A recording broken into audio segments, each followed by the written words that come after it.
अस्सलाम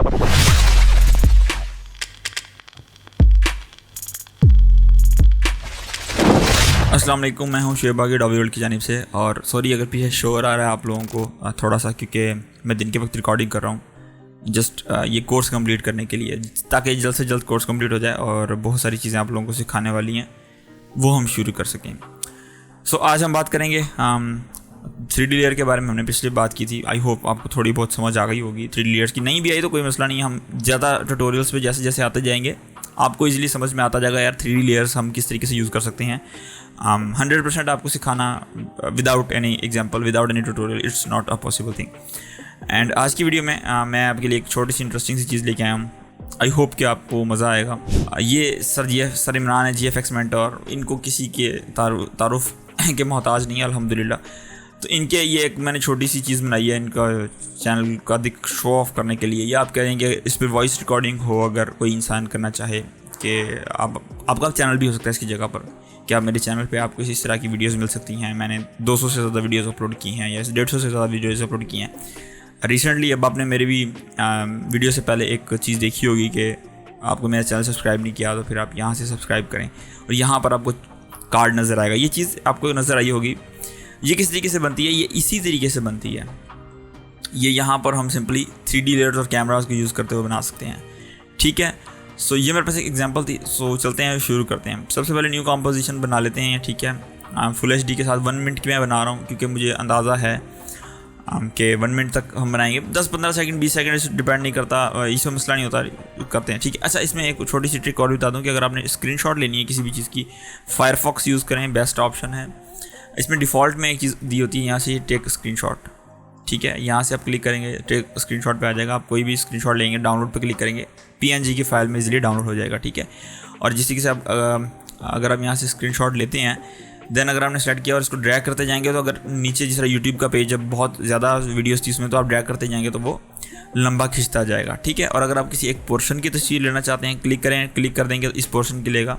and again अगर मैं इस पूरे पेज की लेना चाह रहा हूँ तो यहाँ पर क्लिक करने के तो पूरे पेज की तस्वीर भी ये ले देगा, ठीक है। तो ये बेसिक बहुत यूज़फुल चीज़ है, आप इसको यूज़ कर सकते हैं। मैंने आपके साथ शेयर कर दिया ये, ओके। देन इसको फोटोशॉप में लेके चले गए हम, एंड वहाँ पर थोड़ी सी एडजस्टमेंट करनी थी, कर ली, क्योंकि 2-3 पेजेस थे ये, इसको स्टिच कर दिया आपस में, ठीक है।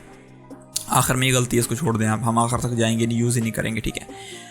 सो देन जो है वो हम आफ्टर इफेक्ट में ले आए उस चीज़ को, और हमारे पास यहाँ पर है, ठीक है। अच्छा, अब मैंने ये सिंपली जो हमारी फाइल है वो इस तरीके से ऐड की हुई है। अब क्योंकि ये बहुत ज़्यादा इसका वर्टिकल स्पेस में है, हॉरिजॉन्टल कम है, तो मैंने इसको प्री कंपोज करना है। इसके लिए यहाँ से सिलेक्ट करके इसको ये कंपोजिशन पे हम रखेंगे, कंपोजिशन पे, तो ये ऑटोमेटिकली कंपोजिशन के अंदर डाल देगा, ठीक है। ये सारी की सारी इसके अंदर डल जाएंगी। तो आपने इसको क्लोज़ करना है और उसका नाम आपने याद रखना है, क्योंकि मेरे पास 2 हैं तो मैं चैनल 2 को सेलेक्ट करके यहाँ पर ड्रैग कर रहा हूँ, ठीक है। तो मेरे पास ये चीज़ हमारे पास मिल गई। अब मैंने इसको सेलेक्ट किया और यहाँ पर फिट किया, एंड इसको जूम आउट करके शिफ्ट के साथ ड्रैग करना है ताकि ये अलाइनमेंट इसकी ना हो जाए, ठीक है। सो ये चीज़ आ गई। अदरवाइज़ आप यहाँ से सिंपली जिस तरीके से आप ऊपर है ज़्यादा, तो आप जिस यहाँ पर क्लिक करेंगे तो ये यहाँ पर आ जाएगा। मिडिल में क्लिक कर दें और यहाँ से अलाइनमेंट टॉप यहाँ पर आके लग जाए, चिपक जाए, आप जो भी कह सकें, ठीक है। कोई इस पर डिपेंड नहीं करता कि आप क्या कर रहे हैं, ठीक है। सो ये चिपक गया, यहाँ पर चिपकना ही गए हैं आप, ठीक है। अच्छा जी, अब हमने क्या करना है, अभी इसको हम 3D लेयर में कन्वर्ट कर रहे हैं। हमने इसकी सारी पोजीशंस वगैरह सेट कर ली और 3D लेयर में कन्वर्ट कर दिया। एंड देन हमने यहाँ से क्या करना है कि हम बात करने वाले थे कैमरा लेयर के ऊपर, ठीक है। सो मैं उसके ऊपर भी आता हूँ। अब हमारे पास जो फीचर्स हैं वो तो हमारे पास 3D लेयर्स वाले हैं, वो हमें समझ में आ जाएगा। राइट क्लिक करते हैं, यहाँ से एक कैमरा लेयर हमने बना ली नहीं, ठीक है, 35 mm। अब देखें, जो कैमरे में फंक्शन, कैमरा में के अंदर जितने फंक्शंस होते हैं वही यहाँ पर कैमरा लेयर के अंदर भी हैं। एपर्चर होता है, फोकल लेंथ होती है, वो सारी की सारी चीज़ें आपको यहाँ पर मिल जाएंगी। और एक बात का ख्याल रखना है कि यहाँ से 2 नोड कैमरा होना चाहिए, 1 नोड कैमरा नहीं चलेगा, ठीक है। ये मैं आपको पहले ही क्लियर बता दूँ। कैमरा 1 आप नाम भी चेंज कर सकते हैं, कोई ऐसा इशू नहीं है। हमने क्लिक किया, ओके, कोई फ़र्क नहीं लगा। लेकिन यहाँ से जब आप कैमरा को ओपन करेंगे और यहाँ पर आप आएंगे कैमरा ऑप्शंस के अंदर, यहाँ पर आपको बहुत ही कमाल की चीज़ मिलेगी। अब कमाल की चीज़ क्या है, यहाँ पर जो हम फोकस या जूम इन जूम आउट हम करते हैं वो हम इसके थ्रू कर सकते हैं। मिसाल के तौर जूम इन कितना आपने रखना है वो कर रहे हैं। अब देखें अगर कैमरा ऑफ कर दूंगा तो मेरी ओरिजिनल लेयर का साइज़ वही है, ठीक है। सो ये जूम का फ़र्क है। अब जो सबसे मज़े वाली बात है मैं शो करता हूँ आपको। अगर मैं यहाँ पर आपको दिखाता हूँ, अब ये चीज़ ब्लर हो रही है, ये ब्लर किस तरीके से होती है, ये होती है फोकस से। आपका फोकस इस वक्त कहाँ है, ठीक है, आपका फोकस इस वक्त कहाँ मौजूद है, ये इस चीज़ के ऊपर जो है ना आपने ख़ास ख्याल रखना होता है। तो ये चीज़ हमें किस तरीके से मिलेगी, ये चीज़ हमें मिलती है जस्ट ये जो फोकस डिस्टेंस है इससे। अब हमें फ़र्क नहीं पता चलेगा मैं फोकस डिस्टेंस यहाँ पर ख़राब करूँ तो पता नहीं चलेगा, क्योंकि एपर्चर बहुत ज़्यादा कम है। एपर्चर बढ़ाते जाएंगे और अगर मैं अब फोकस देखूंगा तो आपको फोकस का समझ में आएगा कितना ख़राब रहा है। लेकिन अब यहाँ पर हमें एक प्रॉब्लम फेस करनी पड़ेगी, क्योंकि ये पूरी की पूरी इमेज फ्लैट है, इसलिए हमारा जो जितना भी फोकस है इस वक्त पूरा इस इमेज के ऊपर है, ठीक है। Let me show. For example अगर मैं यहाँ से एक बॉक्स हम ले लेते हैं, ठीक है, ये जस्ट ये रहा, ठीक है।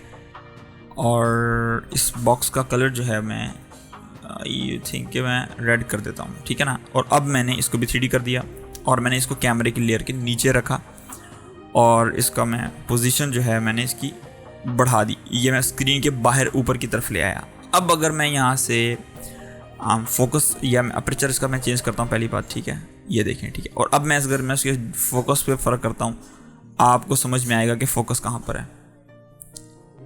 ये हमारी आँख भी यही काम करती है। सॉरी मेरे बैकग्राउंड पे बहुत काफ़ी ज़्यादा शोर आ रहा है, उसके लिए माजरत ख्वाह, ठीक है। तो ये फोकस इस तरीके से मल्टीपल ऑब्जेक्ट्स पे काम कर सकता है, ठीक है।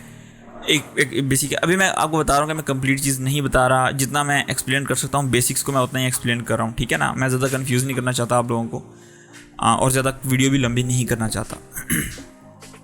सॉरी फॉर दैट अगर आप लोग डिस्टर्ब हो रहे हैं तो। अच्छा खैर, ये हमारा एक बेसिक बन गया। अब हमने करना ये है कि अब हमने जो समझ लें कि 2 सेकंड पर जाने के बाद 1 सेकंड पर गए और ये हमने पोजीशन, स्केल और ओरिएंटेशन 3 चीज़ों को हमने सेलेक्ट किया। एंड 2 सेकंड पे जाने के बाद अब मैंने जो हमारा इसका एंकर पॉइंट है, ठीक है, हमने सेलेक्ट किया और इसको मैं यहाँ पर रख रहा हूँ। अब इसका एंकर पॉइंट यहाँ रखने की क्या वजह है, अब क्योंकि हमने इसको मूव करना है और स्केल अप करना है, तो मैं चाह रहा हूँ कि यहीं से इसका स्केल अप स्केल डाउन हो जाए, ज़्यादा कुछ करने की ज़रूरत ना पड़े मुझे, ठीक है। जस्ट एक सेफ्टी प्रिकॉशंस के तौर पे। आपकी अगर इमेज का साइज़ थोड़ा छोटा होगा तो आप इसको सेंटर में रख लेंगे तो बेस्ट है ज़्यादा। अगर इसका सेंटर भी मैं करता हूँ तो ये बहुत ज़्यादा नीचे सेंटर में चला जाएगा, ठीक है। तो फिर वहाँ से बड़ा स्केल अप स्केल डाउन करने में बहुत ज़्यादा प्रॉब्लम होगी, इसलिए मैं ये चीज़ नहीं कर रहा, मैं जस्ट बता रहा हूँ। ओके, 2 सेकंड में जाने के बाद अब जो हमने वो चीज़ टिल्ट की थी थोड़ी सी, वो हम बिल्कुल करेंगे, थोड़ा सा स्केल अप करेंगे। एंड देन यहाँ से ओरिएंटेशन को हम थोड़ा सा ड्रैग करें, इस तरीके से हमने कर लिया। एंड सॉरी ओके, और पोजीशन को जो है थोड़ा सा हमने राइट की तरफ ड्रैग कर दिया, ठीक है। अब इसमें एक चीज़ आपको मैं थोड़ी सी बता दूं कि अगर आप इसको नीचे ड्रैग करते हैं तो यहाँ पर अब बैकग्राउंड जो है ना वो आपका नज़र नहीं आना चाहिए, क्योंकि बैकग्राउंड का इस कलर के साथ कोई कॉम्बिनेशन नहीं है, क्योंकि ये बैकग्राउंड और चीज़ है, वो बैकग्राउंड और चीज़ है। तो ये जाहिर सी बात है, ये जो जितनी भी आपकी चीज़ नज़र आ रही है ये सारी की सारी स्क्रीन से बाहर जाएगी, तभी आपका कुछ चीज़ नज़र आएगी। फॉर एग्ज़ाम्पल अगर मैं आपको ये दिखा दूँ थोड़ा सा, ये देखें इस तरह का लगेगा तो ये बहुत ही गंदा सा लगेगा। अगर आपका बैकग्राउंड एक है, आपकी वेबसाइट है या कुछ भी है उसका एक बैकग्राउंड है, तो फिर आप बैकग्राउंड लेयर बना के वहाँ पर कर सकते हैं, ठीक है। ये जस्ट बता रहा हूँ आपको ताकि आपको समझ में आ जाए। ये हमने चीज़ बना दी, अब यहाँ पर आ गई, तो अब यहाँ पर फोकस इस जगह पर होना चाहिए। क्यों? क्योंकि ये चीज़ें दूर हैं, ये नज़दीक हैं, डेफिनेटली फोकस हम यहाँ रखेंगे। इसके अंदर एक और भी चीज़ है, अगर आप यहाँ पर गौर करें तो की फ्रेम्स के ऊपर ये चीज़ आ रही है। अब ये गलतियाँ हैं, ये बहुत लोग गलती करते हैं, तो मैं इनको दूर करना बताऊंगा आपको। जिस तरह आपने पेन टूल सेट करना है और इस पर आके क्लिक करेंगे तो ये जो हैंडल्स थे वो ख़त्म हो जाएंगे। अब ये हैंडल बिल्कुल सीधा रहेगा, कोई मुड़ेगा नहीं, कर्व नहीं आएगा उसके अंदर, ठीक है। ओके, अब हम 3 सेकंड पे गए, ठीक है, सॉरी 3 सेकंड बाद हम गए 5 सेकंड पर। एंड देन पोजीशन, अब देखें आपने यहाँ से ड्रैग नहीं करना, क्योंकि आगे पीछे हो जाएगा, बड़ा मसला बनेगा, बुरी लगती बाद में, ठीक है चीज़।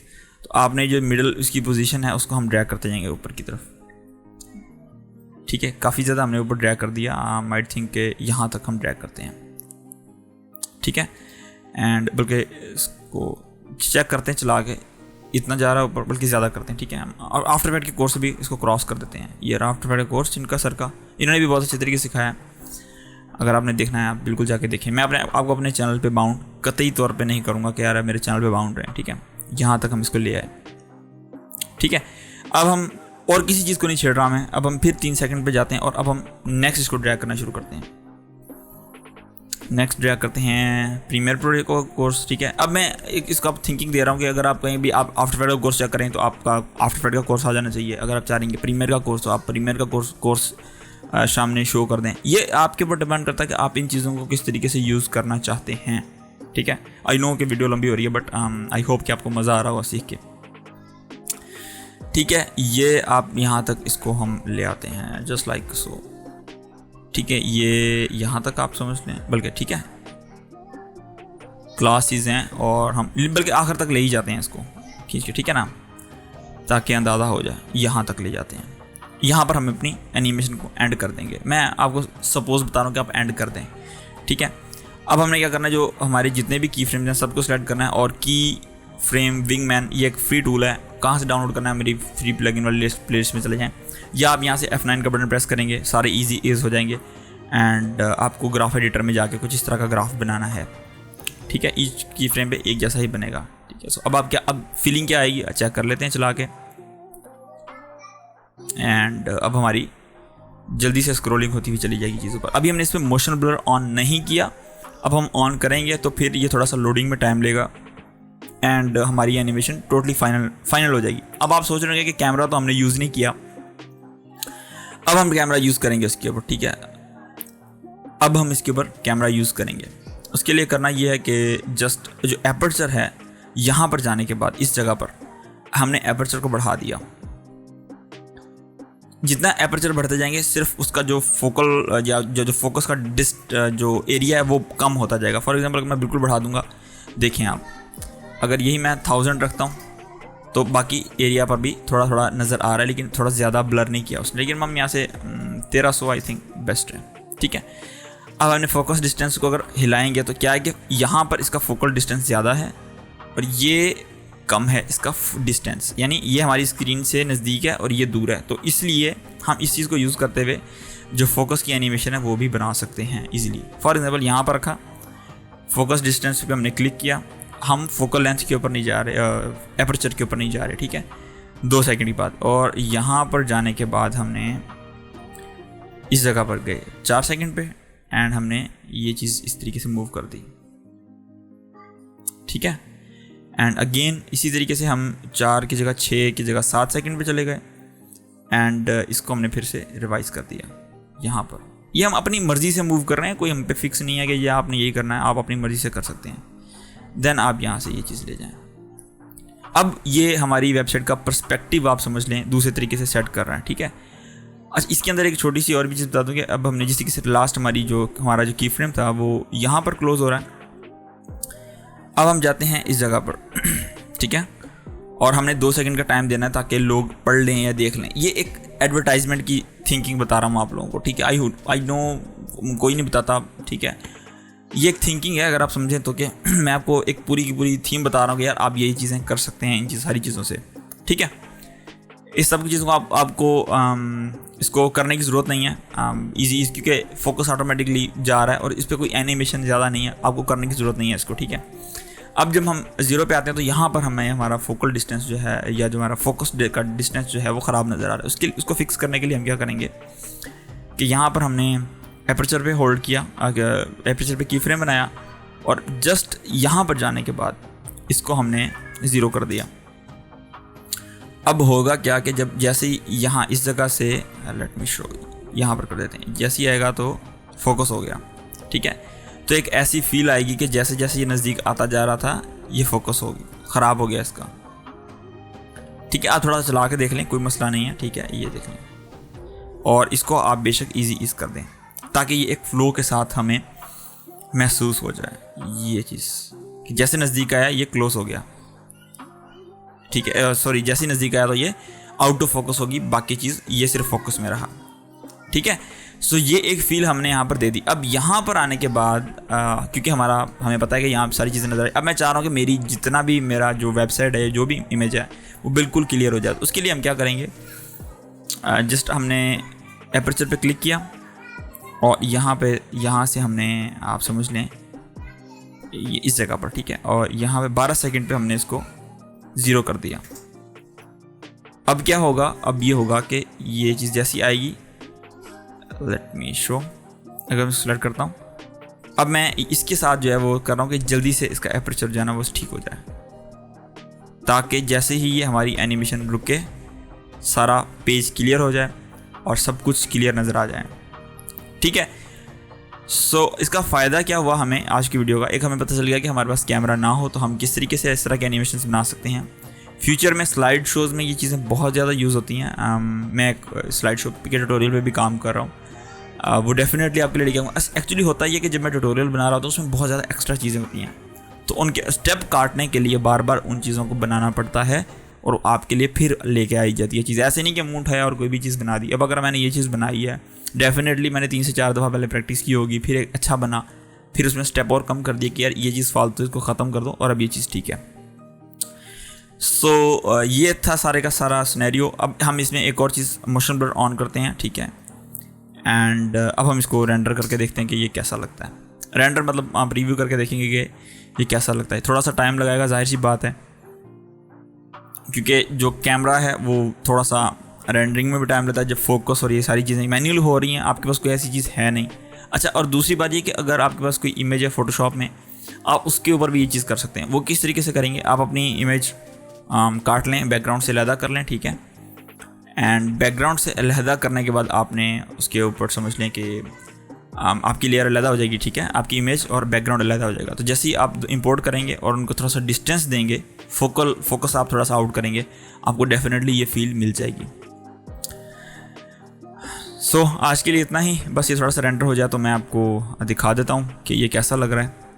बट आपके सामने ही है कि रेंडरिंग के लिए कितनी देर लगाएगा। अगर ये रेंडरिंग के लिए टाइम लगाता तो कोई ऐसा इश्यू नहीं है। और अक्सर तो लोग ये भी पूछ रहे हैं बच्चे के, सर हम रेंडरिंग हमारी बहुत देर से होती है। यार आफ्टर इफेक्ट है ही ऐसा, ठीक है, क्योंकि एक चीज़ है ही नहीं, वो बना के दे रहा है, क्रिएशन आप समझ लें कि वो आफ्टर इफेक्ट क्रिएट करके दे रहा है आपको इतनी सारी चीज़ें, तो डेफिनेटली वो टाइम लेगा, अपना टाइम कंज्यूम करेगा। अब मैंने ये फुल एच डी में रेजोल्यूशन में रेंडर कर रहा हूँ या चेक कर रहा हूँ, प्रीव्यू ले रहा हूँ। आप क्वार्टर में ले सकते हैं, लेकिन क्वार्टर के अंदर ये नज़र चीज़ें सही नहीं आएंगी।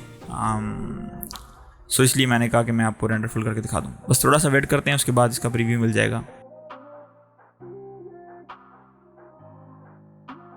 सो चेक करते हैं इस सारी चीज़ को, ठीक है, एंड ओके, ये अब चेक कर लें।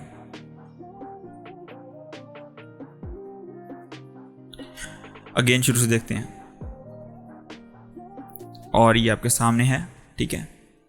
इसके ऊपर वॉइस ओवर करना चाहें, मतलब अपनी कोई भी वेबसाइट ले लें, एक कोई भी अनस्प्लैश ले लें, वहाँ से एक रिकॉर्डिंग कर लें और उस चीज़ को आप मूव बनाएं एंड देन यूज़ करें। आपको लगता होगा कि ये सारी चीज़ें बहुत ही ज़्यादा प्रोफेशनल तरीके से बनाई जाती हैं। एक्चुअली हैं तो ये सारी की सारी प्रोफेशनल। आपको एक टूल को इस्तेमाल करना आना चाहिए। तो आई होप कि आपको आज क्लास देख के मज़ा आया होगा। आई एम रियली सॉरी कि ये क्लास थोड़ी लंबी हो गई है, बट खैर है, अगर जो लोग सीखना चाहते हैं, बच्चे जिनमें जो इंटरेस्टेड हैं, उनको डेफिनेटली इसको देखकर मज़ा आया होगा। तो मिलते हैं आपसे अपनी नेक्स्ट वीडियो में, तब तक के लिए अल्लाह हाफिज़।